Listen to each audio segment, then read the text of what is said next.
ഇപ്പം പലരും ചോദിക്കലുണ്ട്, അപ്പം ഒരുപാട് സമയം അല്ലെങ്കിൽ യാത്രയുടെ ദൂരം ഇതിനെപ്പറ്റി പറയുന്നുണ്ട്. അതിലെനിക്ക് പറയാനുള്ളത്, നമ്മൾ ശരിക്കും ഒരു അസുഖം വന്ന് അതിൻ്റെ ഒരു റിക്കവറി പീരീഡ് ഏറ്റവും ഫാസ്റ്റായിട്ട് നമ്മൾ റിക്കവറി പീരീഡിൽ ട്രീറ്റ്മെൻറ്റ് എടുക്കുക എന്നുള്ളത് പറയുന്നത്. അപ്പം നമ്മൾ ചിലപ്പോൾ സഞ്ചരിക്കുന്ന ഒരു 6 മണിക്കൂറോ 8 മണിക്കൂറോ അല്ലെങ്കിൽ ഒരു കിലോമീറ്റർ ദൂരത്തിനെ കുറിച്ചാണ് നമ്മളിപ്പോൾ ചിന്തിക്കുന്നത്. ശരിക്കും നമ്മൾ അവിടെ ആ തടസ്സപ്പെടുത്തുന്നത് നമ്മുടെ റിക്കവറി പീരീഡിനെ അല്ലേ നമ്മൾ ഫസ്റ്റ് ഒന്ന് ആലോചിക്കണം.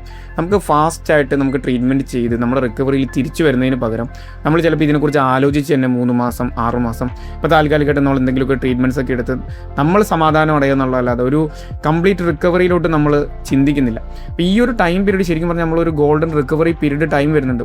ആ ടൈമിനെ നമ്മൾ വേസ്റ്റ് ചെയ്തുകൊണ്ട് കുറേ കാലം കഴിഞ്ഞിട്ട് നമ്മൾ പിന്നെ ട്രീറ്റ്മെൻറ്റിനെ കുറിച്ച് ചിന്തിക്കുന്നതിൽ കാര്യമില്ല. അപ്പോൾ ശരിക്കും നമുക്കിപ്പോൾ ഈ ദൂരത്തിൻ്റെ ബുദ്ധിമുട്ട് പറയാം. നമുക്കിപ്പോൾ പല രാജ്യത്തു നിന്നും വല്ല പേഷ്യൻസ് ഉണ്ട്. ഇപ്പോൾ UK നിന്നും US നിന്നുള്ള പേഷ്യൻസ് വരുന്നുണ്ട്. ഇപ്പോൾ ഇന്ത്യയിൽ തന്നെ നമുക്ക് പല സ്റ്റേറ്റിൽ നിന്നുള്ള പേഷ്യൻസ് വരുന്നുണ്ട്. ശരിക്കും അവർക്ക് വളരെ ദൂരത്തു നിന്നാണെങ്കിലും ഇപ്പോൾ എയർപോർട്ടിലായിക്കോട്ടെ റെയിൽവേ സ്റ്റേഷനിലായിക്കോട്ടെ നമ്മൾ അവിടുന്ന് അവരെ പിക്ക് ചെയ്ത് ഇവിടെ കൊണ്ടുവരും. അവർക്ക് വേണ്ട ട്രീറ്റ്മെൻറ്റ് കാര്യങ്ങൾ എല്ലാ ഫെസിലിറ്റീസും നമ്മൾ പ്രൊവൈഡ് ചെയ്യുന്നുണ്ട്.